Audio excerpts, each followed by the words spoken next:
Hello my dear students, welcome back to the channel. आज हम करने वाले हैं chapter number 3 pair of linear equations in two variables. Chapter number 1 and 2 हमने already कर दिए हैं। जिसने वो वीडियोस नहीं देखे पहले वो देख ले, उसके बाद चैप्टर नंबर 3 में आए। इस चैप्टर की फर्स्ट एक्सरसाइज इस वीडियो में हम करेंगे। इस एक्सरसाइज को शुरू करने से पहले हमें इसके कुछ बेसिक्स देखने हैं जो कि इस चैप्टर में यूज होंगे जैसे जैसे हम आगे बढ़ेंगे, क्योंकि इस चैप्टर के कुछ कॉन्सेप्ट्स है, कुछ फॉर्मूलाज है जो यूज होंगे जब हम एक्सरसाइजेस करेंगे। तो इससे पहले कि एक्सरसाइज को स्टार्ट करें, पहले हम इसके बेसिक्स देख लेते हैं कि बेसिक्स क्या है, किस बेस पे इस चैप्टर को हम करेंगे। चलिए let's begin the class. Pair of linear equations in two variables basics. Pair क्यों बोला गया? क्योंकि जो लीनियर इक्वेशंस दी होगी आपको वो दो होगी। किस तरह से? a1x plus b1y plus c1 equals to 0।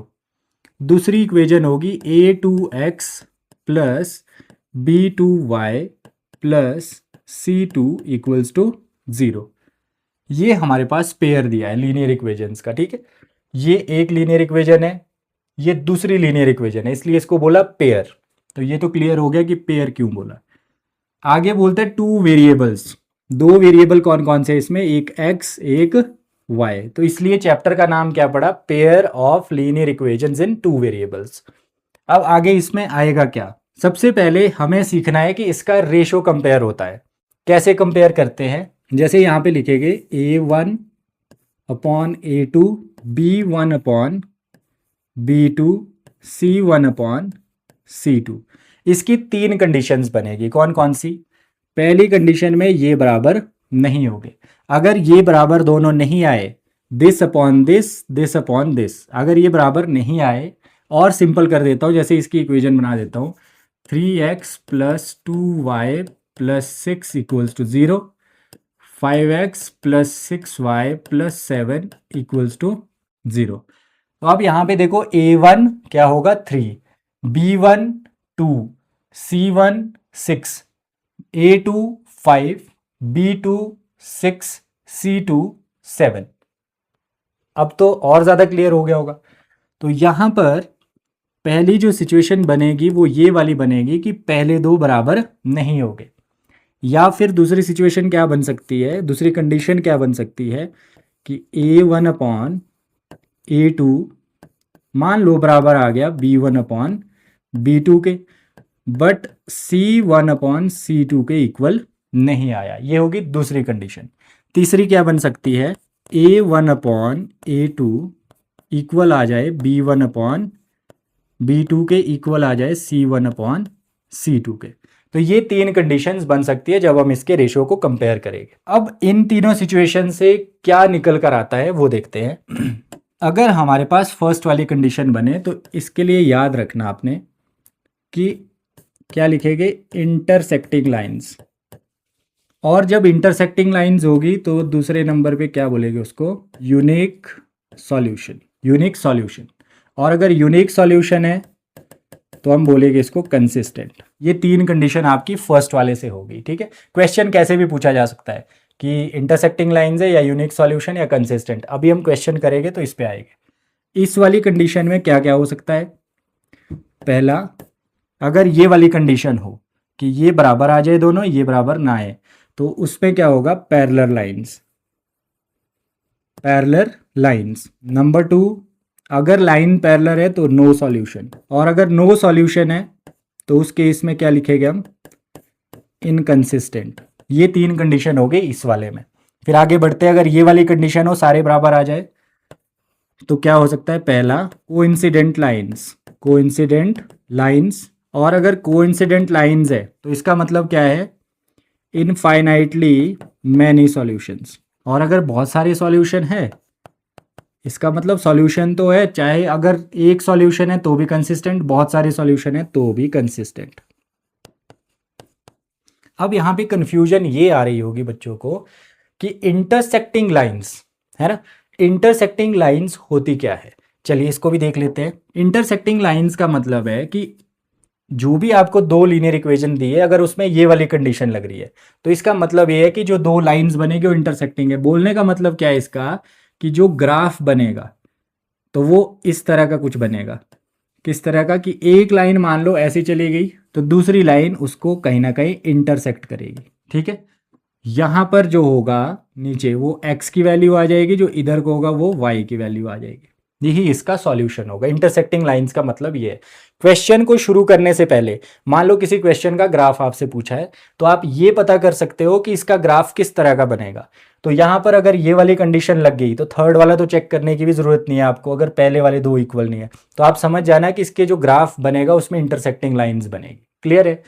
अब पैरेलल लाइन्स, ये आपके पास ग्राफ पेपर पे जब शो करोगे, पैरेलल लाइंस क्या होती है कि एक लाइन ऐसे गई, फर्स्ट वाली इक्वेशन का ग्राफ इस तरह से गया, सेकंड वाला भी बिल्कुल इसके पैरेलल जाएगा। कहीं पर भी ये आपस में इंटरसेक्ट नहीं करेंगे। अगर इंटरसेक्ट नहीं करेंगे तो नो सॉल्यूशन हो गया।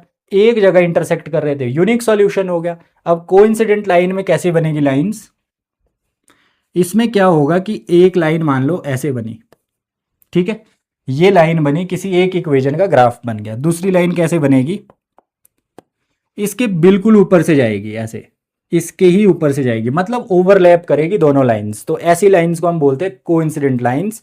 इसमें क्या होगा कि हर जगह लाइंस आपस में मिल रही है, तो हर जगह इसके सॉल्यूशंस है। जहां मर्जी जो मर्जी पॉइंट आपकी लाइंस पे आ रहे हैं वो सारे इसके सॉल्यूशन है, इसलिए इसमें बोला गया इनफाइनाइटली मैनी सॉल्यूशन। ये तो हो गया एक पार्ट इसका। ये मैंने बता दिया आपको, इंटरसेक्टिंग लाइंस इस तरह का ग्राफ बनेगा। यूनिक सॉल्यूशन, क्योंकि एक जगह इंटरसेक्ट कर रहे हैं तो यहाँ पे यूनिक सॉल्यूशन का मतलब एक वैल्यू x की एक y की आ जाएगी। पैरेलल लाइन कहीं भी इंटरसेक्ट नहीं करेगी, इसलिए नो सॉल्यूशन, कहीं भी सॉल्यूशन नहीं होगा इसका। कोइंसिडेंट लाइंस हर जगह इंटरसेक्ट कर, हर जगह एक दूसरे को ओवरलैप कर रही है, हर जगह आपस में मिल रही है, तो सारे इसके क्या है, सॉल्यूशंस है। Is it clear. अगर सॉल्यूशन है, जैसे यहाँ पे सॉल्यूशन है तो कंसिस्टेंट बोलते हैं, यहाँ पे सॉल्यूशन नहीं है तो इनकंसिस्टेंट, और अगर बहुत सारे सॉल्यूशन है तो भी कंसिस्टेंट है। Is it clear. ये था इसका बेसिक, जिसकी वजह से हम ये देखते हैं कि ग्राफ इसका किस तरह का बनेगा। ठीक है, ये मतलब थोड़ा सा बेसिक है इसका। बाकी इसमें ग्राफ्स वगैरह आगे बनाने पड़ेंगे, उसके लिए चेक कैसे करना है वो आपको मैंने यहाँ पे बता दिया। कंपेयर करना है रेशियोज को, बस उसके बाद हो गया ये क्वेश्चन। ठीक है, ये आपका बेसिक है इसमें जो यूज होगा। ठीक है, और इक्वेशंस बनाने को बोल सकते हैं, वो तो क्वेश्चन के साथ साथ मैं आपको बताऊंगा। चलिए अब एक्सरसाइज स्टार्ट करते हैं। ये सारे के सारे रिजल्ट्स वहां पर यूज हो गए। अगर कोई फिर भी रह गया होगा, जैसे जैसे हम क्वेश्चन करेंगे उस टाइम आपको बता दूंगा। Form the pair of linear equations. आपको लीनियर इक्वेशंस खुद बनानी है, आपको स्टेटमेंट्स दी है। पहला जो पार्ट है इसका क्वेश्चन नंबर 1 का, वो है 10 students of class 10th took part in a mathematics quiz. कितने स्टूडेंट्स है total, 10। If the number of girls is 4 more than the number of boys. तो यहां पर हम कैसे करेंगे इसको, देखो, क्योंकि चैप्टर का नाम है pair of linear equation in 2 variables, तो इसमें एक x ले लेंगे एक y ले लेंगे, 2 वेरिएबल्स। तो यहाँ पे क्या बोला है कि number of girls is 4 more than number of boys. तो हम पहले अज्यूम कर लेंगे जब इसका सॉल्यूशन करेंगे, let the number of boys be x, number of girls be y। अब according to question total students कितने हैं, 10 स्टूडेंट्स है। कितने स्टूडेंट्स है, 10 स्टूडेंट्स है। मतलब यहाँ से एक इक्वेशन बन के आ गई कि x plus y, boys plus girls कितने टोटल 10। ये बन गई पहली लीनियर इक्वेशन। दूसरा क्या बोला इसने कि if the number of girls is 4 more than, 4 more than का मतलब होता है plus, 4 more than the number of boys. Boys कितने, x है क्या, ये girls are 4 more than boys. More than मतलब प्लस, आर का मतलब हो गया इक्वल, तो girls are 4 more than boys. यहां से ये बन गया। अब हम इसको कैसे लिख सकते हैं, y minus x equals to 4, और यहां से minus x plus Y equals to 4, या फिर इसको ऐसे भी लिख सकते हैं minus x plus y minus 4 equals to 0। यहाँ पर भी 10 इधर को ला सकते हैं। ये आपकी दोनों क्या बन गई, लीनियर इक्वेशंस बन गई। अब हमें फाइंड देयर सॉल्यूशंस ग्राफिकली, है ना, लिखना रह गया था। ग्राफिकली आपको इसका सॉल्यूशन निकालना है। क्वेश्चन नॉर्मली जो स्टेटमेंट्स वाले आते हैं उसमें कुछ ऐसा लिखा नहीं होता कि किस ग्राफिकली करना है या फिर सब्स्टिट्यूशन से एलिमिनेशन से करना है, कुछ भी लिखा नहीं होता, आप अपनी मर्जी से कर सकते हो। हालांकि जो सब्स्टिट्यूशन और एलिमिनेशन है वो आसान है, एज कम्पेयर टू ग्राफिकली, क्योंकि बहुत ज़्यादा आपको काम करना पड़ता है। बट यहाँ पर ग्राफिकली पूछा है तो हमें ग्राफिकली इनको सॉल्यूशन देना पड़ेगा। चलिए ग्राफिकली कर लेते हैं इसको। सबसे पहला काम हमारा क्या है, यहाँ से जो ये एक इक्वेशन ये वाली आई और एक इक्वेशन ये वाली आई, इसको हम आगे ले चलते अगले पेज पे। x plus Y equals to 10 और माइनस एक्स प्लस वाई, ये -4 है, दूसरी साइड जाके +4 हो जाएगा, है ना। x plus Y equals to 10 पहली इक्वेशन थी, दूसरी है -x plus Y equals to 4, ये बन गई दूसरी इक्वेशन। अब इसको ग्राफिकली सॉल्व करना है। ग्राफिकली सॉल्व करने के लिए आपको क्या करना है, हिट एंड ट्रायल मेथड से वैल्यूज़ निकालनी है। कैसे, सबसे पहले लिखेंगे फ्रॉम 1। क्या लिखोगे, फ्रॉम 1। पहले वाली इक्वेशन वैसे की वैसे लिख लो, x plus Y equals to 10। फिर बॉक्स बनाना है इस तरह से। वैसे तो हो सके तो 3 वैल्यूज़ निकालनी है, अगर 2 भी निकलेगी तो काम चल पड़ेगा। यहाँ पे लिखना है x, यहाँ पे y। अब हम क्या करेंगे, हिट एंड ट्रायल से put x equals to, x की जगह कुछ भी पुट कर देते हैं, मान लो 5 पुट कर दिया, तो यहाँ पे लिख लिया हमने 5। तो y क्या आ जाएगा, x की जगह 5 लिख लो, plus y equals to 10, y equals to 10 minus 5, y आ गया 5। अब आपके पास ज़रूरी नहीं है आपने भी x की वैल्यू 5 ही पुट करना, आपकी इच्छा है, जो आपने करना है वो आप करो। x की जगह कुछ भी वैल्यू पुट कर देना, y निकलते जाएगा। मैंने x की वैल्यू 5 पुट की, y मेरे पास 5 आ गया।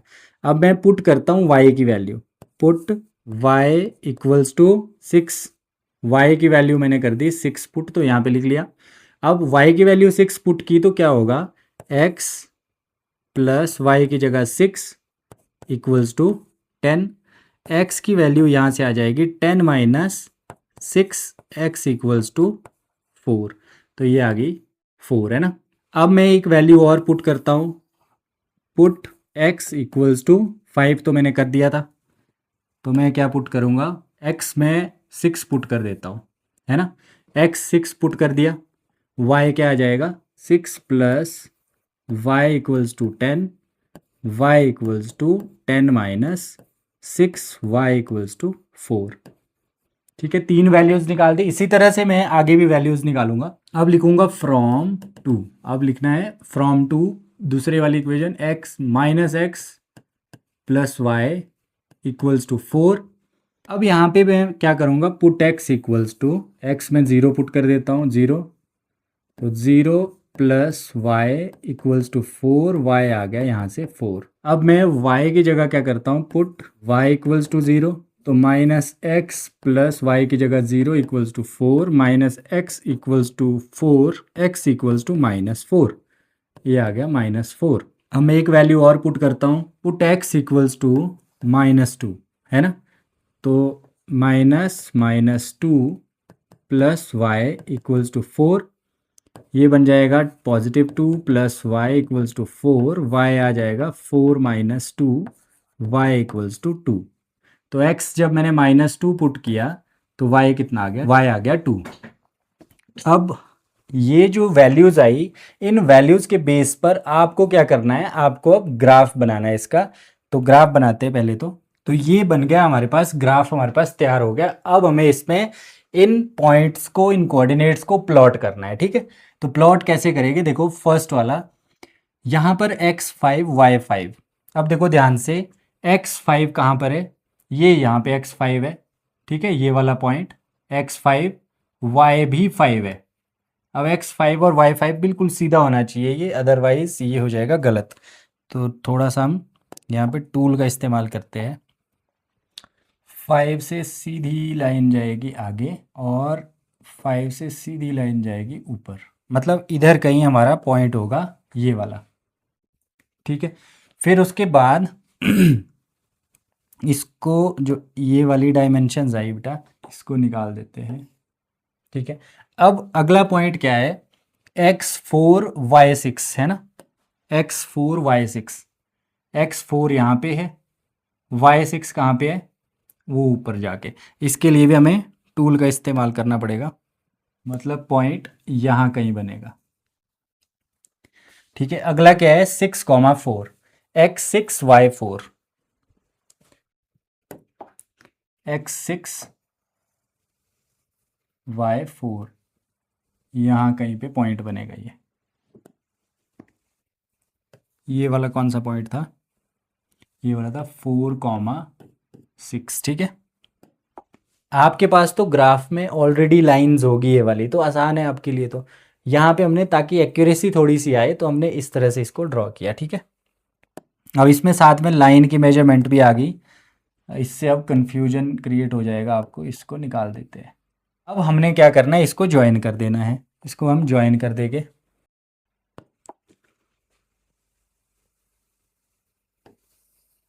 ऐसे करके। ठीक है, यहाँ पे लिखेंगे हम फर्स्ट वाला जो था x + y = 10। फिर हम दूसरे वाले प्लॉट करेंगे 0,4 x0 y4। तो x0 यहाँ पे होगा, x0 और y0 दोनों यहाँ पे होते हैं ना, x0 y0। तो यहाँ बोला है x0 y4, तो x0 y4 ये वाला पॉइंट बनेगा यहाँ पे, है ना। फिर -4,0 x -4 y0, है ना। x -4 कहाँ पे है, ये वाला, y0 इसी रेंज में हो गया। ठीक है, ये पॉइंट भी बन गया। फिर x -2 y2, x -2 y2, -2 और y2 यहाँ कहीं होगा पॉइंट, मतलब इसी रेंज में आएगा। अब इसको भी हम क्या कर देते हैं, यहाँ से टूल की हेल्प से ज्वाइन कर देते हैं। ठीक है, ऐसा कुछ बनेगा। अब आपके पास ग्राफ बन के तैयार हो गया है। थोड़ा सा डिफिकल्ट है बेटा, यहाँ पे आपके पास ग्राफ होगा तो it is very easy for you. ठीक है, आपके लिए बहुत आसान है। मैं कोशिश कर रहा हूँ कि ताकि एक्यूरेसी रहे यहाँ पे। अब क्या होगा, यहाँ पे देखो, यहाँ पे तो थोड़ा ऊपर चले जाएगा ये, मतलब 7, और नीचे को यहाँ से आएंगे तो देख लेते हैं कहाँ पहुँच रहे हैं हम। अगर यहाँ से सीधा नीचे आया जाए तो 3 पे आ रहे, और सीधा इधर को जाया जाए तो 7 पे जा रहे हैं। ठीक है, इसका मतलब क्या हुआ बेटा, इसका मतलब हुआ कि जहाँ पे ये इंटरसेक्ट कर रहे हैं आपस में, ठीक है, इस पॉइंट पे जहाँ पे इंटरसेक्ट कर रहे हैं, वहाँ से सीधा नीचे देखो क्या है, यहाँ से सीधा नीचे x कितना है 3, और इधर y देखो, y कितना है 7। ठीक है, तो x क्या आया 3, y आया 7। अब x 3 y 7, मतलब x क्या लिया था हमने, x था हमारा, let the number of boys be x, तो x आ गया हमारा 3 और y आ गया हमारा 7। मतलब लास्ट में कंक्लूजन क्या लिखोगे, therefore number of boys equals to 3 and number of girls 7। ये इसका आंसर होगा ग्राफिकली। इस तरह से हम ग्राफिकली करते हैं। तो यहाँ पे जो ये x आया ये है बॉयज, जो हमने अज्यूम किया था लिखना वही है ना, बॉयज, और ये आ गई गर्ल्स। ऐसे हम ग्राफिकली इसको शो करते हैं। ठीक है, चलते हैं अगले क्वेश्चन में चलते हैं। अगला क्वेश्चन है 5 pencil and 7 pen together cost 50। अब एक बात बताओ, अगर मान लो पेंसिल की कॉस्ट 10 रुपीज़ है और आप 5 पेंसिल लेते हो तो मल्टीप्लाई करते हो आप, टोटल कॉस्ट कितनी आई 50। मतलब 5 पेंसिल दी आपने 10 रुपए की एक है, तो टोटल कितना दिया आपने 50 रुपीज़। यहाँ पर हमें कॉस्ट ऑफ 1 पेंसिल तो दी नहीं है, तो हम कॉस्ट ऑफ 1 पेंसिल x ले लेंगे। और कितनी पेंसिल ली हमने, 5 पेंसिल, तो मतलब टोटल कितने रुपीज़ पे किए हो गए हमने 5x। सिंपल है। अब हम कैसे करेंगे इसको, देखो, अगर 5 पेंसिल ली तो सबसे पहले तो let the cost of 1 pencil be rupees x, the cost of 1 pen be rupees y। कितनी पेंसिल ली, 5 पेंसिल, तो टोटल कॉस्ट कितनी हो जाएगी 5 × x। एक x की है तो 5 कितने की हो गई, जैसे एक 10 रुपए की तो 5 कितने की थी, मल्टीप्लाई किया था ना, वैसे ही एक x रुपीज़ की है तो 5 पेंसिल कितने की हो जाएगी 5x की, प्लस 7 पेन लिए 7, एक पेन कितने का है y, इक्वल्स टू टोटल पैसे कितने दिए 50 rupees. This is your first equation. Where as 7 pencil and 5 pens, तो 7 पेंसिल अगर खरीदी तो 7x हो जाएगा, 5 पेन्स मतलब 5y, टुगेदर कॉस्ट 46। ये बन गई सेकेंड। ठीक है, कोई परेशानी थी इसमें, कोई दिक्कत थी, इट्स वेरी इजी, बट समझना है क्वेश्चन को। जहाँ जहाँ जो स्टेटमेंट्स होती है ना, स्टेटमेंट में जैसे इज लिखा है कहीं पे, आर लिखा है कहीं पे, विल बी, है ना, शेल बी, है ना। इस तरह का वॉज, इसका मतलब होता है इक्वल। स्टेटमेंट में इसका मतलब क्या होता है, इक्वल, कि वो इक्वल लगेगा इसके बदले। जैसे वो होता है ना पिछला question, number of girls are, number of girls थी वाई, आर का मतलब हो गया equal, 4 more than number of boys. तो ऐसे करके बनाया था हमने वहां पे। Is it clear? अब हम करेंगे इसका सॉल्यूशन ग्राफिकली। इसको, इन दोनों इक्वेशंस का हम सॉल्यूशन करेंगे। पहले हमें वैल्यूज निकालनी पड़ेगी, उसके बाद हम आगे इसको ग्राफ में रिप्रेजेंट करेंगे, प्लॉट करेंगे। चलिए वैल्यूज निकालते हैं, ये वाला हम इरेज करते हैं। सिर्फ हमें चाहिए जो इक्वेशंस है, इक्वेशंस हम लिख लेते हैं साइड में। 5x plus 7y equals to 50 and 7x plus 5y equals to 46। इसमें थोड़ा सा दिमाग ज़्यादा लगाना पड़ेगा। क्यों? क्योंकि यहाँ पे x और y की वैल्यू इस तरह से लेनी पड़ेगी सो दैट हम क्या कर सके, दूसरी साइड जाके वो कट भी हो जाए, फ्रैक्शन में ना आए, ताकि ग्राफ में दिखाने के लिए आसानी रहे। ठीक है, तो ऐसी हम वैल्यूज लेंगे इसमें। अब जैसे हम इसमें हम सबसे पहले क्या लिखेंगे, from 1 5x plus 7y equals to 50। अब यहाँ पे क्या करेंगे, एक बॉक्स बना देंगे। ठीक है, इसकी वैल्यूज थोड़ी निकालनी आपके लिए टफ रहेगी, हल्की सी, क्योंकि इसमें क्या करना पड़ेगा, कुछ वैसी वैल्यू डालनी पड़ेगी सो दैट दूसरी साइड कट करे। तो दो दो वैल्यूज निकालना है इसकी सिर्फ, है ना, x y। अब यहाँ पे हम क्या करते हैं, यहाँ पे मान लो x हम अगर 10 डाल दें, है ना, तो 50 दूसरी साइड जाके क्या हो जाएगा, 0, मतलब 50 माइनस 50 पुट, ऐसे लिखेंगे पुट x इक्वल्स टू 10। अपनी मर्जी से डालना है, जो आपको अच्छा लगे वो वैल्यूज यहाँ पे डालनी है, बट वो ऐसी होनी चाहिए दूसरी साइड जाके कैंसिल आउट भी हो सके। अब x 10 पुट कर दिया तो क्या बन जाएगा हमारा, 5 into 10 plus 7y equals to 50। और यहाँ से क्या बन जाएगा, 7y इक्वल्स टू 50, ये माइनस ए भी 50 हो जाएगा, y equals to 0, 50 minus 50 divide by 7, y equals to 0। तो y आ गया आपका 0। अब हम कोई और वैल्यू ढूंढते हैं, जैसे मान लो x की वैल्यू अगर हम 3 डाल दें, है ना, x की वैल्यू अगर 3 पुट कर दे, पुट x इक्वल्स टू 3, तो x की जगह हमने 3 लिख लिया। और यहाँ पे क्या बनेगा, 5 इंटू 3 प्लस 7y, ठीक है, इक्वल्स टू 50। तो यहाँ से बन के आ जाएगा आपके पास 15, 7y equals to 50 minus 15, 7y equals to ये बन जाएगा आपका 35। ठीक है, तो y कितना आ गया यहाँ से, 7 5 जा 35, तो y आ गया 5। ये दो वैल्यूज़ निकल गई। उसी तरह से हम क्या करेंगे, from 2 7x plus 5y equals to 46, है ना। इसमें भी इसमें तो फिर आसान थी वैल्यू डालनी, क्योंकि दूसरी साइड 50 था तो दिख रहा था कट कैसे होगा, ये थोड़ा सा और, तो इसमें दिमाग और लगाना पड़ेगा आपको। यहाँ पे क्या करेंगे, देखो, अगर मैं x की जगह यहाँ पर मान लो मैं क्या पुट करता हूँ यहाँ पे, अगर मैं यहाँ पर x की जगह, इस वाले में, सॉरी यहाँ लिखा है मैंने, x की जगह अगर मैं 8 पुट कर देता हूँ, 8 7 जा 56, दूसरी साइड जाके क्या हो जाएगा, 46 माइनस 56, 10 माइनस 10, और 5 से वो कैंसिल हो जाएगा। तो पुट x इक्वल्स टू 8, तो x पुट कर दिया 8, तो हमारे पास क्या बन जाएगा, ये 7 into 8 plus 5y equals to 46, 56 बना, ये 56 plus 5y equals to 46, 5y equals to 46 minus 56, 5y equals to minus 10। अब y कितना आ जाएगा यहाँ से, 5 2 ज़ा 10 माइनस 2। ठीक है, तो y पुट कर दिया -2। अब हम इसमें वैल्यू अगर डालते हैं 7 3 ज़ा 21, 46 माइनस 21 हो जाएगा आराम से। तो मतलब हम क्या करेंगे, यहाँ पे डालेंगे वैल्यू 3, तो put x equals to 3, put x equals to 3, तो यहाँ पे पुट कर दो 7, यहाँ भी लिखिए इक्वेशन यही वाली, 7 into 3 plus 5y equals to 46, तो 21 plus 5y equals to 46, 5y equals to 46 minus 21, 5y equals to 25, 5 5 जा 25, y आ गया 5। दो दो वैल्यूज हमारे पास आ गई। ठीक है, अब आसान है, इन वैल्यूज को ले चलते हैं नेक्स्ट पेज पे। अब हमारे पास यहाँ पे ग्राफ बना हुआ है, इसमें प्लॉट करना है हमने x10 y0। x10 कहाँ पे है? x10 है यहाँ पे।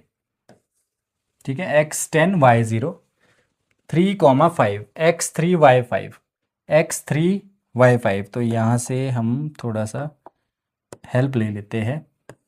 x3 y5 मतलब यहाँ जैसे होगा कहीं, है ना, x3 y5 है ना, ये आगे 2 पॉइंट्स। ठीक है, इसको हम ज्वाइन ही कर देते हैं सो दैट ऐसे ज्वाइन करना। अब अगला वाला है x8y-2 x8y-2। तो x8 कहाँ पे है? x8y-2 -2 मतलब नीचे को आएगा यहाँ जैसे, है ना, इसी पॉइंट पे x8y-2। फिर नेक्स्ट क्या है? 3,5 x3y5 x3y5, ये वाला पॉइंट आया, ये तो सेम पॉइंट आया है ना, इसको भी हम ज्वाइन कर देंगे।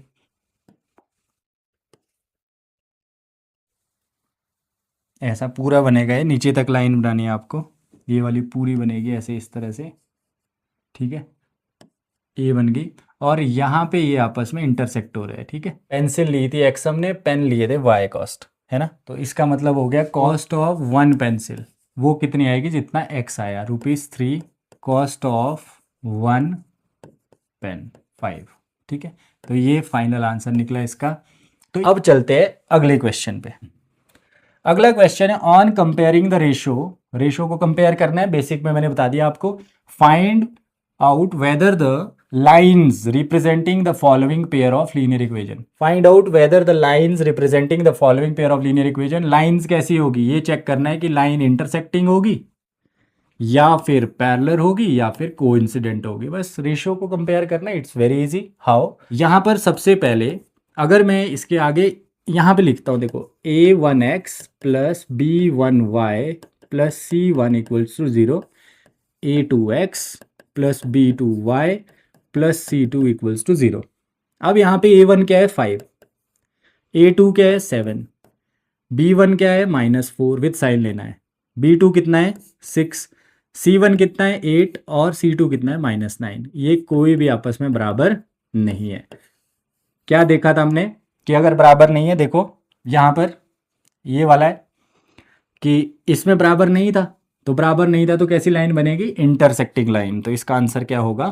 तो इसका आंसर हमारे पास होगा इंटरसेक्टिंग लाइन्स। सिंपल है, मतलब इस तरह की लाइन बनेगी, एक ग्राफ है, एक लाइन ऐसी जाएगी, दूसरी उसको इंटरसेक्ट करते हुए निकल जाएगी। ये हो गया हमारा इसका पहला क्वेश्चन। क्वेश्चन नंबर 2 का फर्स्ट पार्ट हो गया। सेकेंड पार्ट यहाँ भी वैसे ही करेंगे कंपेयर। 9/18, 3/6, 12/24। अब यहाँ पे देखो 9 2 18 1/2 आ गया, 3 2 6 1/2 आ गया, 12 × 2 24 1/2 आ गया। सारे बराबर आ गए। चलिए ये देखो यहाँ पर सारे बराबर आ गए थे उसमें, तो सारे बराबर जब होते हैं तो क्या होता है? Coincident lines. तो उसका आंसर क्या होगा? Coincident lines. क्या लिखेंगे यहाँ पे? मतलब लाइन्स इसकी कैसे बनेगी ग्राफ में? जैसे एक लाइन ऐसे चलेगी, इसके ऊपर से ही दूसरी लाइन चली जाएगी, ओवरलैप कर देगी इसको, तो इसको बोला कोइंसिडेंट लाइन। चलिए अगला देख लेते हैं। थर्ड पार्ट इसका है 6x -3y + 10 = 0, 2x - y + 9 = 0। यहाँ पे 6 / 2 -3, यहाँ कुछ नहीं है तो -1 होगा, 10/9। तो ये तो देखो यहाँ पे क्या हो गया, 2 3 6 मतलब 3/1, माइनस से माइनस कैंसिल, 3/1 और यहाँ 10/9 वैसे का वैसे रहेगा, इसमें लगा गए डज नॉट इक्वल। मतलब ये बन गया a1/a2 equal b1/b2 does not equal c1/c2। यहाँ पे रिजल्ट देखो कि जब ये वाला रिजल्ट फॉलो हो रहा है, वहाँ पे a1/a2 b1/b2 does not equals to c1/c2 क्या था? Parallel lines. तो इसका आंसर क्या होगा?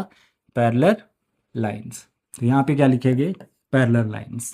क्लियर है? क्वेश्चन हो गया कंप्लीट। अब आ गया question number 3। On comparing the ratio a1/a2 b1/b2 and c1/c2 find out whether the following pair of linear equation consistent और इनकंसिस्टेंट बताने। तो जल्दी से देख लेते हैं, इसमें भी कंपेयर करना है। A1/A2 3/2, 2/-3, 5/7। 3/2, 2/3 पहला ही बराबर नहीं है, लास्ट वाला भी बराबर नहीं है। तो अब तो आपको बेसिक देखने की भी ज़रूरत नहीं है, जब बराबर नहीं होते तो इंटरसेक्टिंग लाइंस होती है, इंटरसेक्टिंग लाइंस। बट इसमें तो पूछा नहीं है कि इंटरसेक्टिंग है। बट जब इंटरसेक्टिंग लाइंस होती है तो यूनिक सॉल्यूशन होता है। क्या होता है? Unique solution. और जब जब सॉल्यूशन होता है किसी भी इक्वेशन में तो हम उसको बोलते हैं, इसका फाइनल जो आंसर होगा वो होगा कंसिस्टेंट। क्या होगा इसका आंसर? कंसिस्टेंट। ठीक है। अगर आपको फिर भूल गए तो यहाँ पे देख लो, फर्स्ट वाली होती है ये वाला A1/A2 does not equals to B1/B2। इसमें क्या है? कंसिस्टेंट। ठीक है। जहां जहां सॉल्यूशन है, यहाँ पे सॉल्यूशन पॉसिबल है, भले ही यूनिक सॉल्यूशन है बट पॉसिबल है सॉल्यूशन, तो कंसिस्टेंट। लास्ट वाले में भी इनफाइनाइटली मैनी सॉल्यूशन, मतलब सॉल्यूशन है तो कंसिस्टेंट। सिर्फ एक केस में इनकंसिस्टेंट होगा, जो पैरेलल लाइंस वाला है। पैरेलल लाइंस मतलब ये वाली कंडीशन जब आएगी तो इनकंसिस्टेंट लिखेंगे। ठीक है। अगले उसमें चलते हैं। ये भी हो गया कंसिस्टेंट। अगला देखो, 2/4, 2/4 -3/-6, 8/9। तो इसमें देखो पहले वाले बराबर है क्योंकि कैंसिल हो जाएगा, 3 2 ज़ा 6, यहाँ भी 2, तो 1/2 equals to 1/2 does not equals to 8/9। इसका मतलब क्या हुआ कि A1/A2 equals B1/B2 does not equal C1/C2। ये बना पैरेलल लाइंस का। पैरेलल लाइंस में कोई भी सॉल्यूशन नहीं होता, इसलिए इसको बोलेंगे इनकंसिस्टेंट। ठीक है, सिंपल। आगे बढ़ते हैं, थर्ड पार्ट इसका। इसको कैसे लिखेंगे बेटा, इसमें समझ भी लेना थोड़ा, क्योंकि अपॉन में दिया है 3/2, 5/3 है, तो सिंपल है कैलकुलेशन, फिर भी सीख लेना अगर मान लो आपको नहीं आती इस तरह की कैलकुलेशन। तो यहाँ पे कैसे करेंगे? A1 क्या है यहाँ पे? A1 यहाँ पे 3/2, B1 क्या है? 5/3, C1 क्या है? 7। ठीक है, इधर को लाएंगे तो -7, ये भी -14, बात तो वही है, साइन तो दोनों के चेंज हुए, तो यहीं पे डायरेक्ट कर देंगे। A2 कितना है इसमें? 9, B2 -10 और C2 14। तो इसको कर दो कंपेयर, 3/2/9, फिर 5/3/-10, फिर 7/14। अब यहाँ पे होता क्या है बेटा, देखो ये तो कंप्लीट फ्रैक्शन है पूरी ऊपर वाली। ठीक है, रूल क्या बोलता है कि अगर इस तरह कुछ दिया हो A/B/C/D, तो ये भी कंप्लीट फ्रैक्शन है, ये भी कंप्लीट फ्रैक्शन है। उस केस में हम क्या करते हैं, A/B तो वैसे ही लिखेंगे, और ये D चला जाता है ऊपर वाले के साथ, C चला जाता है इसके साथ, मतलब लास्ट वाला फर्स्ट वाले के साथ, ये वाला इसके साथ। बट यहाँ पे प्रॉब्लम क्या है इस क्वेश्चन में, इसमें ऊपर वाली फ्रैक्शन कंप्लीट है। देखो A/B तो दिया है, बट नीचे सिर्फ क्या दिया है? C। D तो हमारे पास है ही नहीं, तो D हम क्या ले सकते हैं अपने से? 1। तो 1 चला जाएगा टॉप के साथ, तो 3 × 1, और 9 चला जाएगा इसके साथ, 2 × 9। ऐसा नहीं है बेटा कि ये जो लॉजिक यूज़ कर रहा हूँ ये सिर्फ इस क्वेश्चन में है, ये हर जगह यूज़ होगा। ठीक है, फिर यहाँ पर देखो 1 चला जाएगा इसके साथ, और 3 × -10 और 7/14।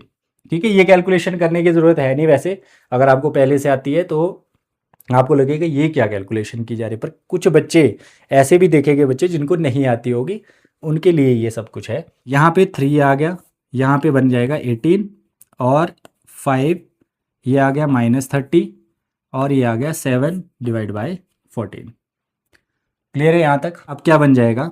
3 6 × 18, 5 6 × 30, 7 2 × 14। मतलब ये क्या आया हमारे पास? 1/6, और ये बना -1/6, और ये बना 1/2। ये कोई भी आपस में बराबर नहीं है। तो इसका मतलब ये बना आपका इंटरसेक्टिंग लाइंस वाला, तो इसमें सॉल्यूशन होता है, इसलिए इसको लिखेंगे हम कंसिस्टेंट। ठीक है, क्वेश्चन में यही पूछा था ना कि कंसिस्टेंट है कि नहीं है। क्या था क्वेश्चन? कंसिस्टेंट और इनकंसिस्टेंट। ठीक है, तो इसमें भी क्या लिखेंगे हम? कंसिस्टेंट, क्योंकि फर्स्ट वाली कंडीशन है, फर्स्ट कंडीशन में यूनिक सॉल्यूशन होता है, जब इंटरसेक्टिंग लाइंस होती है तो उस केस में कंसिस्टेंट होता है। क्लियर हो गया? ये कैलकुलेशन भी थोड़ी बहुत सीख गए होगे आप। चलिए आगे बढ़ते हैं अगले क्वेश्चन में। अगला है हमारे पास 5 डिवाइड बाय -10, फिर है -3 डिवाइडेड बाय 6, फिर है 11 डिवाइडेड बाय -22। 5 2 ज़ 10, 3 2 ज़ 6, 11 2 ज़ 22। तो ये आ गया -1/2, ये भी आ गया -1/2, ये भी आ गया -1/2। तो सारे बराबर आ गए आपस में। अगर सारे बराबर है तो कोइंसिडेंट लाइंस है, थर्ड वाली जो कंडीशन थी। जब कोइंसिडेंट लाइंस है तो इनफाइनाइटली मैनी सॉल्यूशंस है, जब सॉल्यूशंस है तो कंसिस्टेंट है। ठीक है, इसका फाइनल आंसर ये होगा। आगे बढ़ते हैं। अगला क्वेश्चन फिर से वैसे ही आ गया अपॉन में। अब क्या बोलता है यहाँ पे, कैसे लिखेंगे, 4/3 डिवाइडेड बाय 2। अब इसके नीचे कुछ नहीं है तो 1 लिख लिया, फिर 2/3, फिर 8/12।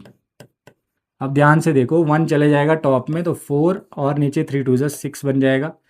2/3 8/12, तो ये 2 2 ज़ 4, 2 3 ज़ 6 और यहाँ पे हो जाएगा 4 2 ज़ 8, 4 3 ज़ 12। तो ये बन गया 2/3 2/3 2/3। हाँ ये भी आ गया, ये भी कंसिस्टेंट वो आ गया, इक्वल आ गया सारा। इसका मतलब कोइंसिडेंट लाइंस, क्योंकि इसकी कंडीशन इस तरह बनी, A1/A2 equals to B1/B2 equals to C1/C2। मतलब coincident lines, infinitely many solutions, मतलब कंसिस्टेंट। क्लियर? इजी क्वेश्चंस है, बहुत ज़्यादा इजी क्वेश्चंस है। Question number 4, which of the following pair of linear equations are consistent inconsistent. यही check करना है जो अभी हमने किया कि कंसिस्टेंट है या फिर इनकंसिस्टेंट है। आगे बोला है obtain the solution if consistent, अगर कंसिस्टेंट होता है। ठीक है, ये ध्यान रखना है, अगर कंसिस्टेंट निकल जाता है, जब हमने रेशो कंपेयर करेंगे, अगर रेशो कंपेयर करके कंसिस्टेंट आ जाता है तो आपको क्या करना है, ऑब्टेन द सॉल्यूशन ग्राफिकली, मतलब उसका ग्राफ बनाना है। तो पहले तो ये चेक करते हैं कि कंसिस्टेंट है कि नहीं है। जैसे यहाँ पे कुछ नहीं है, 1 है, यहाँ भी 1 है, तो 1/2, इसमें भी 1 है, 1/2, 5/10, सॉरी 5/10 1/2 हो जाएगा। तो सारे बराबर आ गए आपस में, 1/2 1/2 1/2। मतलब कौन सी कंडीशन बनी है, A1/A2 B1/B2 C1/C2, सारे बराबर है। तो इसका मतलब क्या है, कोइंसिडेंट लाइंस, कोइंसिडेंट लाइंस में इनफाइनाइटली मैनी सॉल्यूशंस होते हैं, मतलब ये क्या है, कंसिस्टेंट। अब कंसिस्टेंट आ गया तो इसने बोला जो भी कंसिस्टेंट आएगा ऑब्टेन द सॉल्यूशंस ग्राफिकली। अब हमें इसका ग्राफ बनाना पड़ेगा। चलिए इसका ग्राफ बनाते हैं। चलो ये वाला इरेज कर देते हैं पोर्शन। हमें ये तो पता लग गया कंसिस्टेंट है। अगर ये कंसिस्टेंट है तो ग्राफ कैसे बनता है, तो हम क्या करेंगे, फर्स्ट ये वाली है, सेकंड ये वाली लीनियर इक्वेशन है, तो हम लिखेंगे यहाँ पे फ्रॉम 1, तो 1 वाली लिख लो, x + y = 5। अब हम क्या बनाएंगे, एक इस तरह का बॉक्स बनाएंगे जिसमें कि कम से कम 2 वैल्यूज़ निकालनी है ना, x y, हो सके तो 3 निकाल देना, इट्स योर चॉइस। अब यहाँ पर हम क्या करेंगे, x की वैल्यू 0 पुट कर देंगे, है ना। कैसे लिखेंगे, पुट x = 0, तो इसमें 0 पुट कर देना है, तो x की जगह 0 हो गया, प्लस y = 5, तो y की वैल्यू कितनी आ गई यहाँ से 5, तो यहाँ लिख लिया 5। फिर पुट y = 0, अब हमने y 0 पुट किया, तो x की जगह वैसे के वैसे रखेंगे, x प्लस y की जगह 0 लिख लेंगे, = 5, तो यहाँ से x कितना आ गया 5, तो यहाँ लिख लिया 5। ये हो गया फर्स्ट वाले का काम। अब लिखेंगे फ्रॉम 2। अब 2 से क्या करेंगे हम, 2x + 2y = 10। अब यहाँ पर सेम ऐसा बॉक्स बनाएंगे, अब इसमें पुट कर दिया x 0, तो ये बन जाएगा 2 × 0 + 2y = 10, तो 2 × 0 0 हो जाएगा, तो 2y = 10, y = 5, तो y आ गया 5। फिर हम क्या करेंगे, यहाँ पे पुट y = 0, जो भी करते हो पुट, x भी कर सकते थे अभी आप दोबारा, पर मैं y कर रहा हूँ क्योंकि आसान हो गया निकालने के लिए, पर लिखना उसमें जो पुट किया, जैसे y 0 पुट किया तो इसमें 0 लिखेंगे। अब y की जगह अगर 0 पुट कर देंगे, देखो, तो 2x वैसे का वैसे रहेगा, प्लस 2 इंटू वाई की जगह 0 इक्वल्स टू 10, तो यहाँ से निकल के आएगा 2x इक्वल्स टू 10, x आ जाएगा 10/2 5, तो यहाँ पे लिख लिया 5। अब हम इसका ग्राफ बनाएंगे, ठीक है। तो हमारे पास ग्राफ कैसा बनेगा इसका, ये हो गया आपका y डैश x डैश, यहाँ पे ओरिजिन। अब कितने मैक्सिमम, कितना x भी मैक्सिमम, देखो इस वाले कॉलम दोनों के देखो 5 मैक्सिमम है, y भी 5 मैक्सिमम है, नेगेटिव कोई नंबर नहीं है, सारे पॉजिटिव है, तो उतनी ज़्यादा एक्यूरेसी नहीं आएगी इसमें, बट आपके पास ग्राफ पड़ा होगा जब आप कर रहे होगे, ठीक है। तो यहाँ पर x कितना है 0, x 0 y 5, तो x 0 और y 0 यहीं पे होता है, ठीक है। ये जो ओरिजिन होता है 0,0, x भी 0 y भी 0, तो x 0 y 5, तो x 0 यहीं पे होगा, y 5 यहाँ पे आएगा, तो ये आ गया पॉइंट 0,5, ठीक है। फिर उसके बाद x 5 y 0, x 5 कहाँ पे है, यहाँ पे, ठीक है। y 0, y तो इसी रेंज में 0 होता है क्योंकि x और y 0 होते हैं यहाँ पे।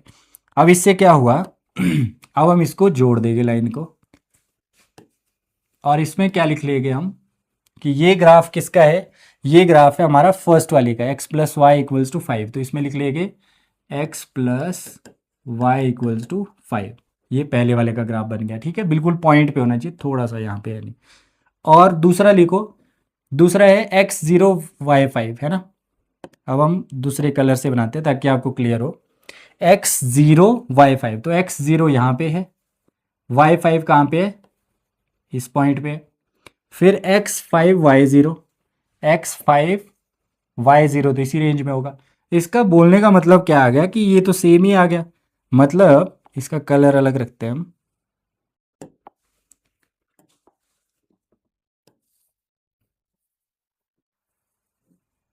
इसके बिल्कुल ऊपर से जाएगी ऐसे,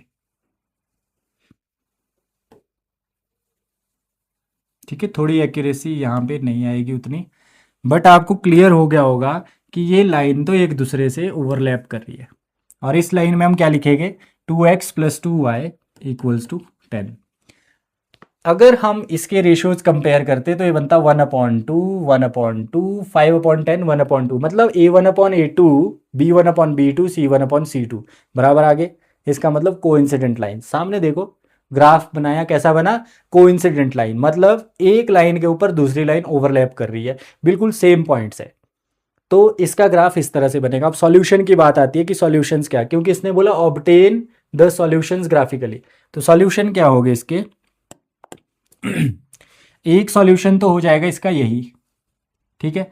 दूसरा क्या होगा, अगर यहाँ से सीधे जाए हम इधर को और यहाँ से ऐसे जाए, तो एक सॉल्यूशन इसका यहाँ आ गया x4, y1, तो जितने भी इसके ऊपर पॉइंट्स आएंगे लाइन के ऊपर, क्योंकि जब इन कोइंसिडेंट लाइंस होती थी हम लिखते थे इनफाइनाइटली मेनी सॉल्यूशंस, बट आप यहाँ पे देख पा रहे हो कि 1 2 3 4 5 6 ये वो सॉल्यूशन है जो एब्सोल्यूट नंबर में आ रहे हैं, मतलब क्लियरली आपको दिख रहे हैं। अगर मैं यहाँ पे बात करूँ इस पॉइंट पे, ये भी तो सॉल्यूशन हो सकता है, यहाँ से नीचे यहाँ से इधर, इस पे कहीं पर भी लाइन पे जितने भी पॉइंट्स होंगे ये सारे इसके क्या होंगे, सॉल्यूशंस होंगे।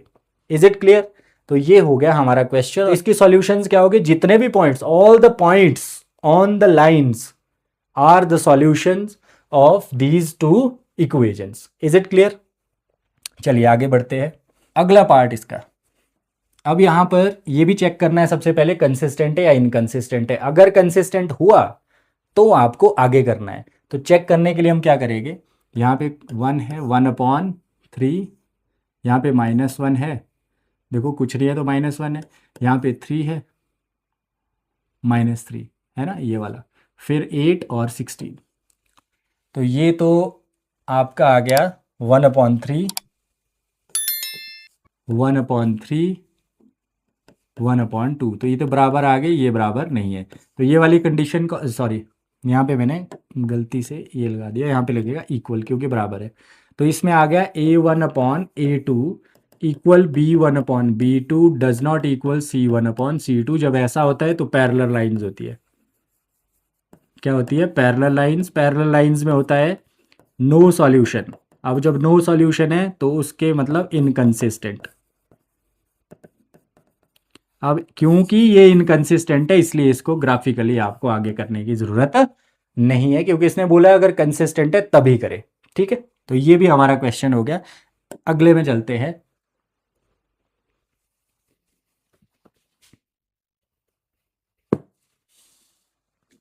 अगला क्वेश्चन यहां पे देखते हैं क्या है। 2/4, 1/, यहाँ कुछ नहीं है तो 1 है, -2, -6/-4, 1 2, 1/-2। ये तो पहले ही इक्वल नहीं है, ठीक है, लास्ट का देखने की तो ज़रूरत ही नहीं है आपको। तो अगर ये दो बराबर नहीं है, A1/A2 does not equals to B1/B2, इसका मतलब क्या हुआ कि ये इंटरसेक्टिंग लाइंस बनेगी। कैसी लाइन बनेगी? Intersecting lines. और इंटरसेक्टिंग लाइंस अगर है ये तो इसका यूनिक सॉल्यूशन होगा, मतलब एक ही सॉल्यूशन होगा। अगर यूनिक सॉल्यूशन है, क्योंकि जब जब सॉल्यूशन होगा तो हम क्या बोलेंगे? कंसिस्टेंट है। और अगर कंसिस्टेंट है तो इसको आगे ग्राफिकली सॉल्व करना है, क्योंकि क्वेश्चन में बोला है। तो चलिए इसको भी ग्राफिकली सॉल्व करते हैं। ये भी चेक करते हैं कि इंटरसेक्टिंग लाइंस बनती है कि नहीं बनती। ठीक है, यहां पे क्या लिखेंगे? फ्रॉम वन पहले ये लिख लेंगे 2x + y = 6 हो जाएगा, दूसरी साइड ले जाएंगे तो यहाँ पे एक बॉक्स बना देंगे उसी तरह से जैसे हमने किया था। यहाँ पे x, यहाँ पे y, पुट x = 0, तो x की जगह 0 लिख लिया। यहाँ पे भी 2 × 0 + y = 6 हो जाएगा, तो यहाँ पे 2 × 0 0 हो जाएगा, y की वैल्यू 6 आ जाएगी यहाँ से। ठीक है, अब हम क्या करेंगे? y पुट कर देते हैं, पुट y = 0, तो y 0 पुट कर दिया। अब 2x वैसे का वैसे रहेगा, प्लस y की जगह 0 = 6, तो 2x = 6, x = 2 3 6, तो 3 आ गया, यहाँ लिख लिया 3। ये काम हो गया हमारा एक लीनियर इक्वेशन का। कोऑर्डिनेट्स हमने ढूंढ लिए, इसी को हमने प्लॉट करना है आगे। अब यहाँ पे भी देख लेते हैं। फ्रॉम टू 1 ये है बेटा, दूसरा ये है, दो लीनियर इक्वेशन। फ्रॉम टू तो यहाँ पे लिखेंगे 4x - 2y - 4 = 0। 4 को दूसरी साइड लेके जाओ, =4 हो जाएगा प्लस का, क्योंकि दूसरी साइड जाएगा पॉजिटिव हो जाएगा।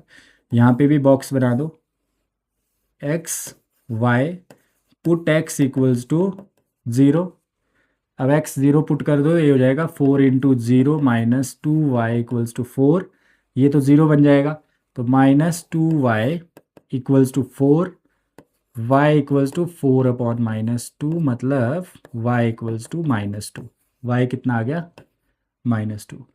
अब हम पुट y = 0, तो y 0 पुट कर दिया। अब y 0 पुट कर दिया, क्या बन जाएगा? 4x - 2 × y की जगह 0 हो जाएगा, = 4, 4x = 4, क्योंकि ये तो 0 हो जाएगा, x = 1, तो x आ गया 1।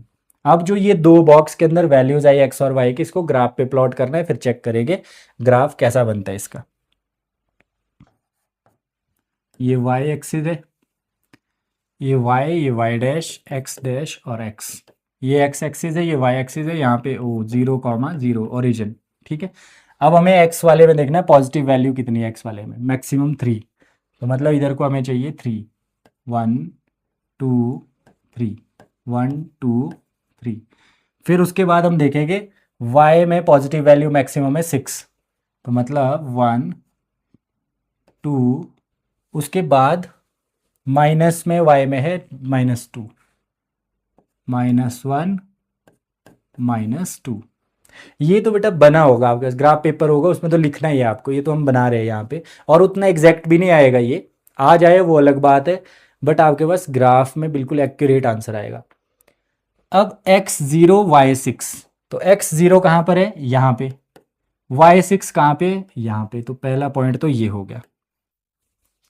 ठीक है, ये पॉइंट जो है ये क्या है? 0,6। अगला क्या है? x3 y0, तो x3 y0 इसी रेंज में होता है। तो ये हमारी पहले वाली पहले वाले का ग्राफ बन जाएगा। देखो ये एग्जैक्ट नहीं आ रहा, उतना सही नहीं आ पाया, आ गया। ठीक है, ये बन गया पहले वाले का ग्राफ। और इसमें कैसे लिखेंगे, यहाँ पे एरो लगाएंगे दोनों साइड एरो, फिर उसमें लिखेंगे फर्स्ट वाले का, इसलिए फर्स्ट वाली equation 2x plus Y equals to 6, क्या लिखेंगे 2x plus Y equals to 6, कि इस वाली इक्वेशन का ग्राफ है ये। ठीक है, फिर अगला करते हैं, प्लॉट करते हैं अगले वाला, x0 y minus two, x0 यहीं पे होगा, y माइनस टू ये है नीचे, x0 y माइनस टू। फिर दूसरा क्या है इसका, x1 y0, x1 y0। अब एक यहां से होके जाएगी लाइन, जो ग्राफ बनेगा इसका, है ना। तो ये बना आपका, ये बना एग्जैक्ट आपका। और इसको हम क्या कर देंगे यहाँ पे, इसमें भी लिख लेंगे 4x minus 2y equals to 4, 4x minus 2y equals to 4। ये बन गया सेकेंड वाले का ग्राफ। ठीक है, अब देखते हैं कि इसका सॉल्यूशन क्या आया। इसका मुझे लगता है कि ये क्या हुआ कि थोड़ा सा जो ये पॉइंट आएगा वही क्या होगा, यहाँ से नीचे देखो क्या है 2, तो x की वैल्यू आ गई 2।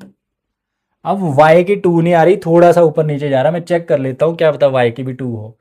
अगर मान लो यहाँ पे x की 2 हो जाए तो 2 2 4 प्लस 2, मतलब इसका जो आंसर होगा वो ये होगा। ठीक है, ये थोड़ा ऊपर नीचे बन गया, तो x की वैल्यू 2, y की वैल्यू 2, मतलब इसका एक ही आंसर होगा जहां पे इंटरसेक्ट करे, तो इसका आंसर होगा x equals to 2 and y equals to 2। अब मुझे कैसे पता लगा कि आंसर सही आया इसका, मैंने क्या किया, यहाँ पे पुट किया, जैसे 2 इंटू एक्स की जगह भी 2 पुट किया, y की जगह भी 2 पुट किया, तो ये बना 4 plus 2 which is equal to 6, और दूसरी साइड 6 है, इसका मतलब ये वाला इसका सही आंसर है। सिंपल है बेटा, यहाँ तक आपको क्लियर हो जाना चाहिए। अगर इसके बावजूद भी कोई डाउट है, कोशिश मेरी पूरी है कि आपको एक एक चीज़ समझाई जाए। ठीक है, छोटे से छोटी कैलकुलेशन, छोटे से छोटा कॉन्सेप्ट। अगर फिर भी आपको दिक्कत लगती है, परेशानी होती है कि ये पॉइंट, ये स्टेप, ये कैसे आया, या इसका सॉल्यूशन इस तरह भी तो हो सकता था, तो आप कमेंट बॉक्स में मुझे लिख के दे देना, मैं उसको चेक करूँगा, फिर आपको रिप्लाई कर दूंगा। ठीक है, अभी आगे बढ़ते हैं, अगला क्वेश्चन। अगला क्वेश्चन भी इसी तरह का है, इसमें देखते हैं क्या है।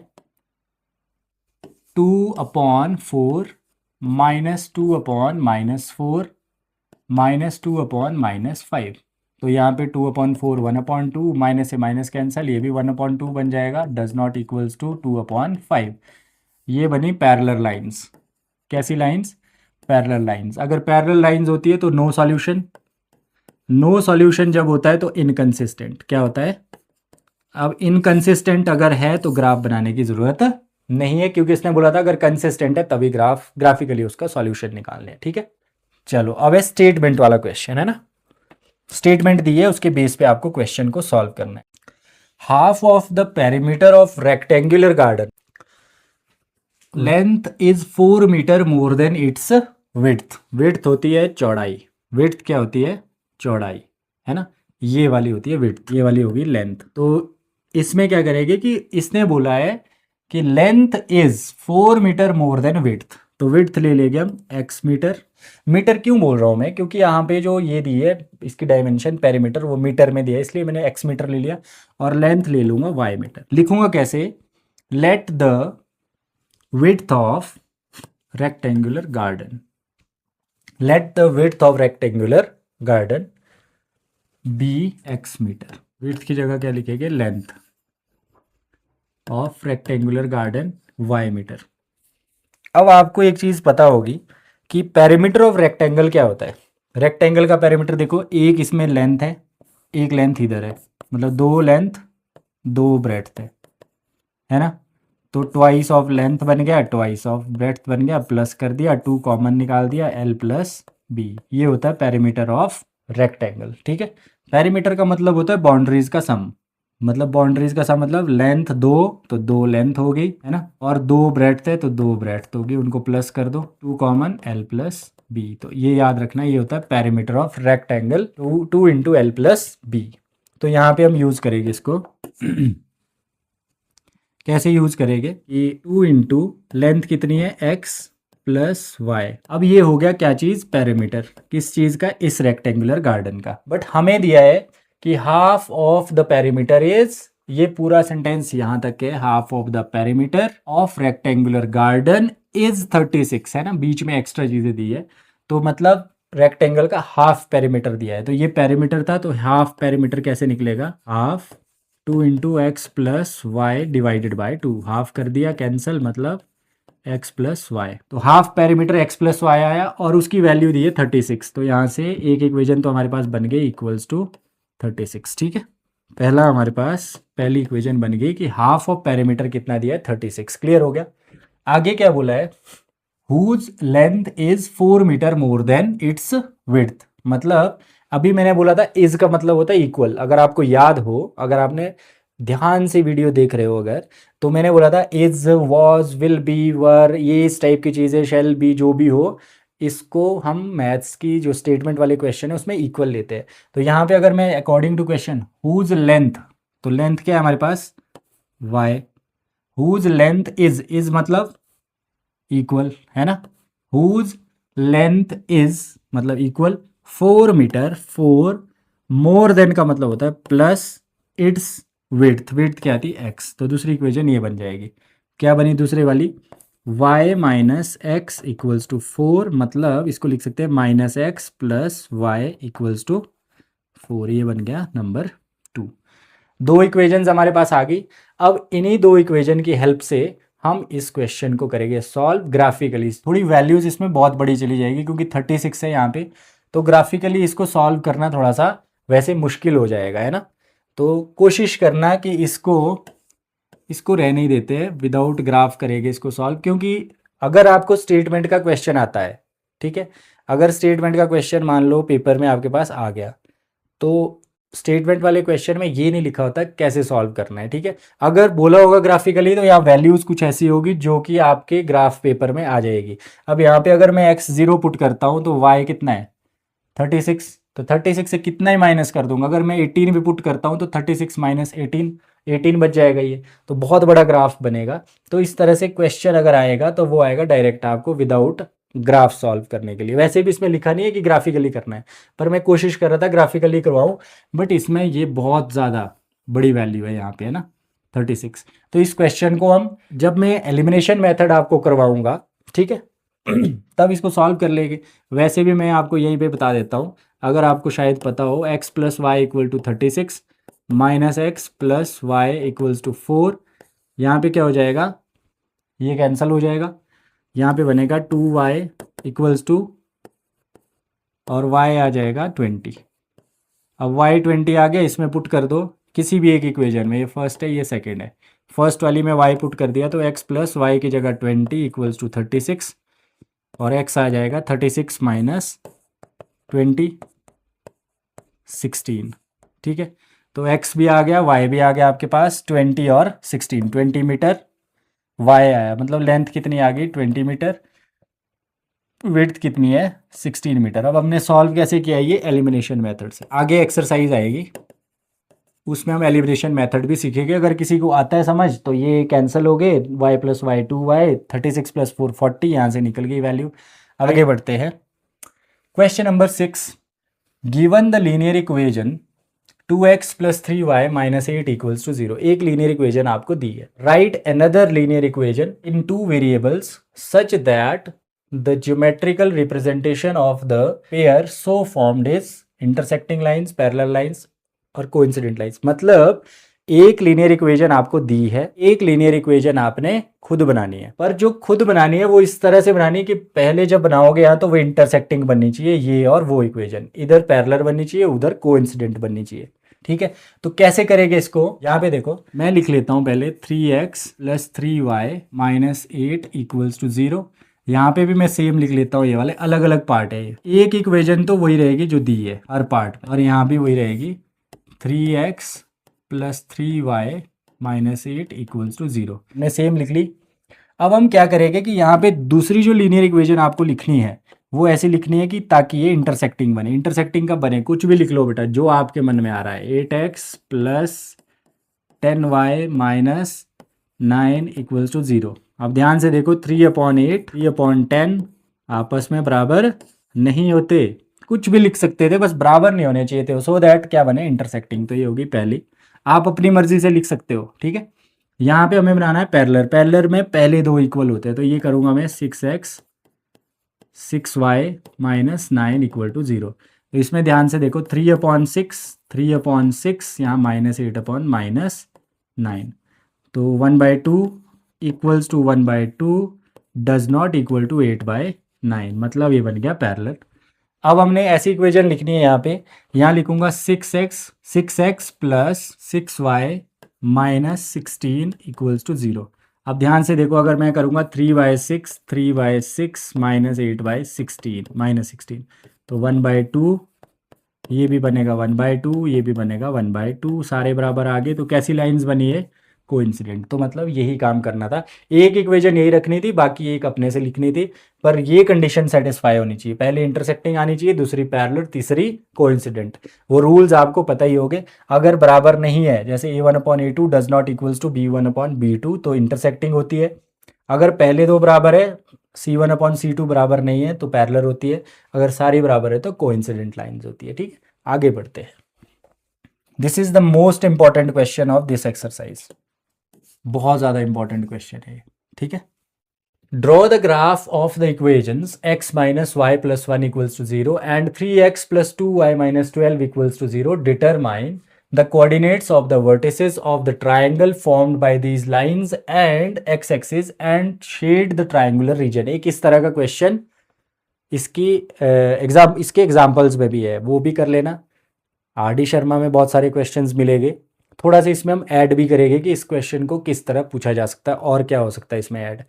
बाकी ये क्वेश्चन कई बार सेम टू सेम भी छप जाता है पेपर में, ठीक है। इतना इंपॉर्टेंट क्वेश्चन है। चलिए इसको करते हैं। हमें बनाना है, इसको ग्राफिकली सॉल्व करना है, ठीक है। ग्राफ बनाना है इसका, यहाँ पे लिखा है ग्राफ बनाना है। तो दो इक्वेशंस जो दी है वो लिख लेते हैं। x minus y x minus y plus 1 equals to 0। और दूसरा क्या है, इसको दे दिया नंबर 1। दूसरी क्या है 3x 2y minus 12 equals to 0। अब यहाँ पर क्या होगा, वैसे का वैसे जैसे मैंने सिखाया वैसा तो है नहीं कि पहली बार कर रहे हैं, आपने ग्राफ वाला कर दिया। सबसे पहले हम क्या करेंगे, फ्रॉम 1, तो ये वाली 1 इक्वेशन है, ठीक है। वैसे आपको क्या करना है, फ्रॉम 1 पहले लिख लेना है यहाँ पे।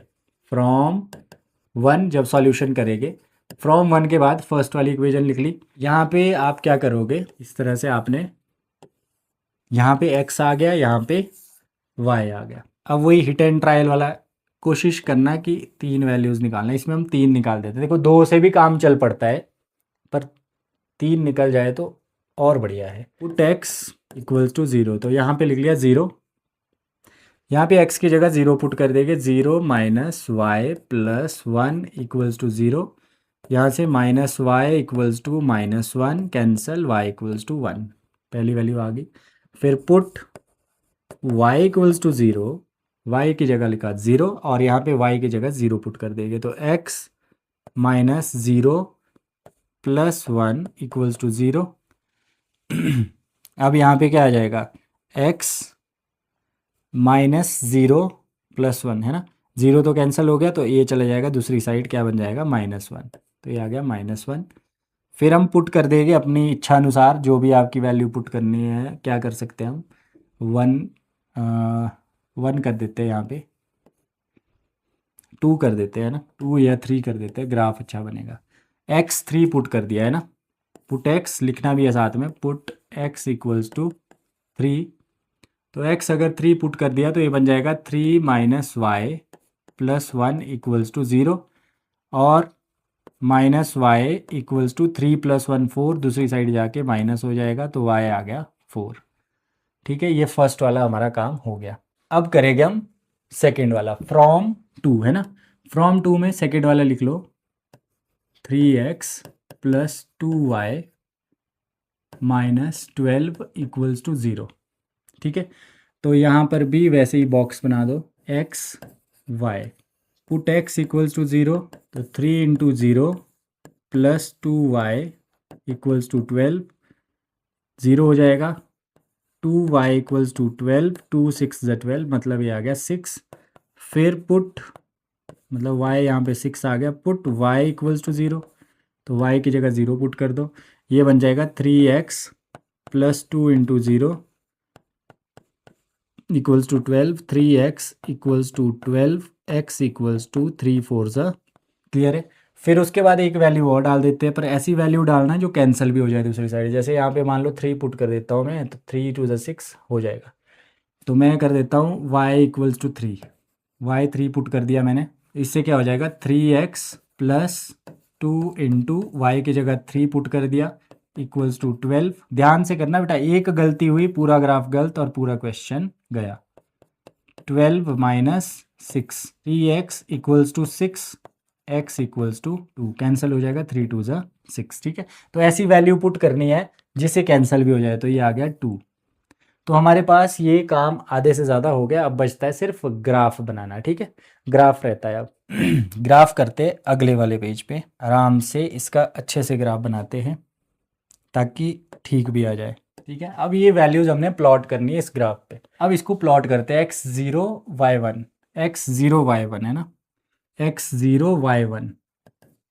फिर दूसरा x minus 1 y0, x minus 1 y0। तीसरा 3,4, x3 y कितना है 4। ठीक है, थोड़ा ऊपर ऐसा बन जाएगा। ठीक है, अब हम क्या करेंगे, इसको ज्वाइन कर देंगे। ठीक है, अब इसको ज्वाइन कर लेते हैं।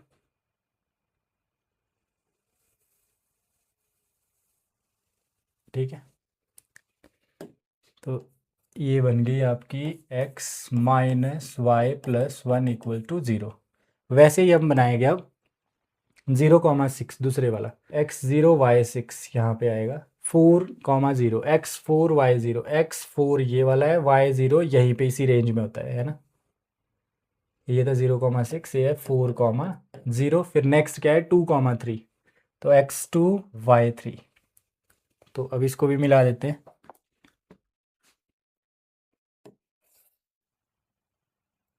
ऐसे जैसे बनेगा ये बेटा, आपके पास बिल्कुल सही आएगा, पर मेरे पास थोड़े से प्रॉब्लम आ रही है इसमें। यहाँ पे ये मार्क लिखे हुए आ रहे हैं कुछ, ये डायमेंशन है लाइन की, इससे आपका कोई लेना देना नहीं है। ठीक है, इसका कोई काम नहीं है। अब ये आ गया हमारे पास कि दोनों ग्राफ बन गए हमारे पास। ये जो दूसरे वाला बना, ये बना 3x plus 2y minus 12 equals to 0। अब ध्यान से देखो कि इंटरसेक्टिंग बना ये, है ना। अब हमें क्या करना है, क्वेश्चन देखो, आगे बोला था कि सबसे पहले तो ग्राफ बनाना है कोऑर्डिनेट्स, फिर बोला determine the coordinates of the vertices of triangle, मतलब इसमें कोई ट्राइंगल बन रहा है किसके साथ, बाय दीज लाइंस, है ना, एंड द एक्स एक्सिस, है ना। इसको बिल्कुल अपने पास नोट कर दो, ये वाला एक्स एक्सिस वाला, है ना। इसकी जगह कई बार वाई एक्सिस भी लिखा हो सकता है।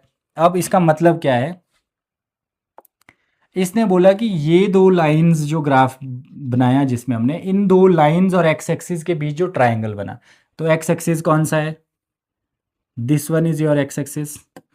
एक्स एक्सिस कौन सा है बेटा, एक्स एक्सिस ये वाला है। ठीक है, लाइंस कौन सी है, एक ये है एक ये है, तो इसका मतलब एक्स एक्सिस और लाइंस के बीच में कौन सा एंगल ट्राइंगल बना है। ठीक है, इसको बोला है कि इसको शेड करो,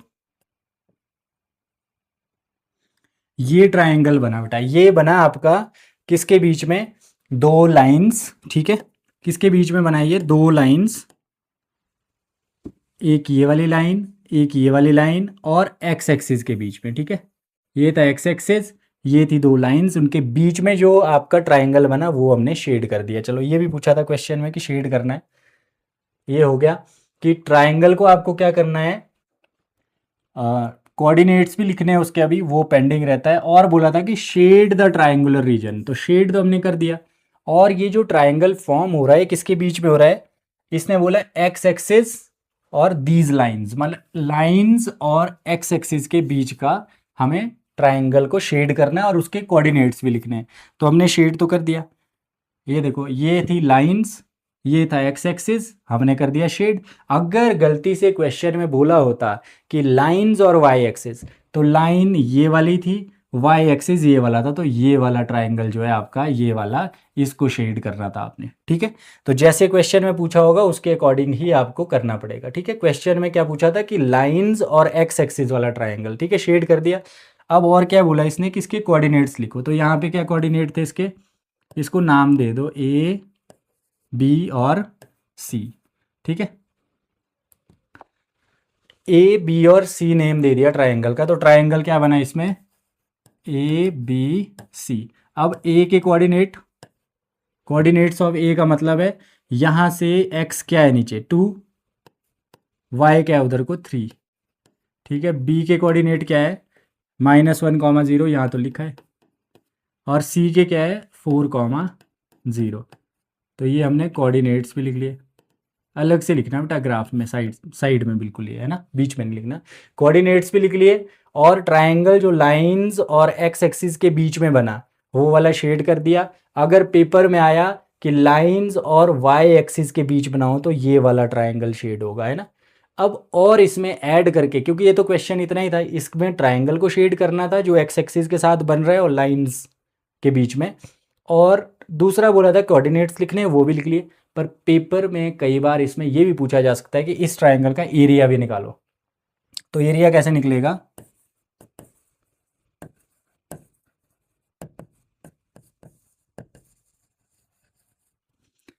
ट्राइंगल का एरिया क्या होता है, half into base into height, area of triangle, है ना। मैंने क्या लिखा है, ये area of triangle A B C. तो हाफ बेस कितना होगा इसका, यहाँ से लेकर यहाँ तक कितना है 1 2 3 4 और 5। ठीक है, तो बेस हो गया 5, और हाइट कितनी होगी यहाँ से लेकर यहाँ तक, ये वाली हाइट है इसकी 3, तो ये आ जाएगा 15/2 स्क्वायर यूनिट्स, है ना। पॉइंट में निकालना है, पॉइंट में निकाल देना। तो ये क्वेश्चन कंप्लीट इस तरह का आ सकता है आपको कि उसमें एरिया भी पूछे, और ये सबसे इम्पॉर्टेंट क्वेश्चन था। ठीक है, फाइनली हमने ये एक्सरसाइज कंप्लीट कर दी, लेंथी वीडियो है। चलिए ये वीडियो यहीं पे समाप्त करते हैं, अब मिलेगा नेक्स्ट वीडियो में नेक्स्ट टाइम 3.2 एक्सरसाइज के साथ। Till then take care, bye bye.